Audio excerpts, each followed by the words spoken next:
ဒီနေ့မှာတော့ကျွန်တော် self esteem ကြောင့်ပြောရပါတော့အဲ့တော့ self esteem ဆိုတာကျွန်တော်လွယ်ပြောရရင်ကိုတန်ဖိုးထားမှုဒီမှာလို့ပြန်ကြောအဲ့လောက်ပဲရဒါပေမဲ့လို့တကယ်အတိတ်ပဲကြောအဲ့လောက်နဲ့မလုံလောက်ဘူးပေါ့နော် self esteem အကြောင်းပြောရရင်လွယ်ပြောရရင်ကိုကဘာကောင်လဲသိရပေါ့နော်ကိုလုံးနိုင်တဲ့အတိုင်းတာဘယ်လောက်ထိရှိလဲသိတယ်ကိုယ့်ရဲ့အားနည်းချက်ကဘာလဲသိတယ်အကုန်လုံးအမှန်တိုင်းပဲလက်ခံထားရအဲ့တော့ကို reality မှာတကယ်ကိုကဘာလဲဆိုတာကိုသိတယ်အတိတ်ပဲပေါ့နော် self esteem ဆိုလို့ပြောရပါအဲ့တော့ self esteem ကောင်းမကောင်းကဘယ်လိုဆက်နေလဲဆိုတော့ကျွန်တော်လေ့လာကြည့်တော့ပေါ့နော်လေ့လာကြည့်တော့ဒီစေယောဂါတွေ OCD တွေနောက်ပြီး depression လိုမျိုးယောဂကြီးမှာတွေစိတ်နဲ့ပတ်သက်တဲ့ယောဂတော်များဖြစ်တာအကြောင်းအရာနှစ်ခုပေါ့နော်ကျွန်တော်ပြောဝေ PTSD လို့ခေါ်တဲ့ငယ်တုန်းကရိုက်နှက်ခံရထိုးနှက်ခံရတဲ့စိတ်ဒဏ်ရာဒဏ်ချက်တွေကြောင့်ဖြစ်တယ်ဒုတိယတစ်ခုကကျတော့အဲ့ဒါနဲ့ဆက်ပြီးတော့ဖြစ်လာတဲ့ဒီ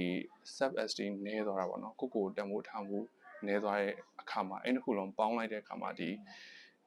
စေယောဂတစ်ခုဖြစ်လာပြီပေါ့နော်အဲ့တော့အဲ့စေယောဂရဲ့အကုန်လုံးက self esteem ပြန်ကောင်းလာရဆိုရင်သူကတဝက်နီးပါးမကတက်တာသွားပြီပေါ့နော်အဲ့တော့ကျွန်တော်ဘဝမှာလည်းဒီကိုတန်ဖိုးထားမှုကလိုအပ်တယ်ဘာလို့လဲဆိုတော့သူများပြောတဲ့စကားကိုတာပြီးတော့effective ဖြစ်တယ်ဆိုရင်ကိုကသူများလူဖြစ်သွားပြီတဘောကသူများကြုံဖြစ်သွားပြီပေါ့နော်ကိုဘယ်အခြေအနေရှိရဆိုတာသိဖို့တော့လိုတယ်အဲ့ထက်ပိုပြီးတော့တွေးလွန်သွားရင်ကျတော့လည်းဒါgranulosan လို့ခေါ်တာပေါ့နော်အတွေးလွန်ပြီးတော့ကိုရှင်ဘရင်လို့ထင်နေတဲ့ကောင်ဖြစ်သွားပြီအဲ့လောက်လည်းမတွေးရဘူးပေါ့နော်အဲ့တော့ကို level ဘယ်လောက်ရှိလဲသိရမယ်ပေါ့နော်self esteem နည်းတဲ့လူတွေရဲ့လက္ခဏာတွေကဘယ်လိုလဲဆိုတော့ကိုယုံကြည်မှုမရှိဘူးကိုလို့ရင်မဖြစ်ဘူးပဲထင်တယ်ဘယ်တော့နေ negative ပဲတွေးနေတယ်အကောင်းမမြင်နိုင်ဘူးပေါ့နော်ပြီးရင်ဒီအတိတ်ထဲမှာပဲတဝဲလဲနေတယ်ပေါ့ပြီးကိုအမားတစ်ခုမားသွားရဆိုရင်အမားကိုလက်မခံနိုင်ဘူးဒါမျိုးမားရသလားဆိုကိုပဲပြန်အပြစ်တင်နေတယ်အမားကို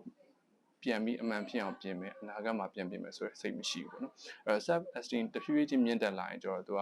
ဒီစိတ်ပိုင်းဆိုင်ရာအကျဉ်းမာမှုစိတ်ပိုင်းဆိုင်ရာရင့်ကျက်မှုပေါ့နော်ရင့်ကျက်မှုကပိုပြီးများလာတဲ့အခါမှာလူကနေရတာကောင်းလာဥပမာကိုရင်တော့သူများပြေးလောက်မပြေးနိုင်ဘူးပေါ့နော်အဲ့ဒါကို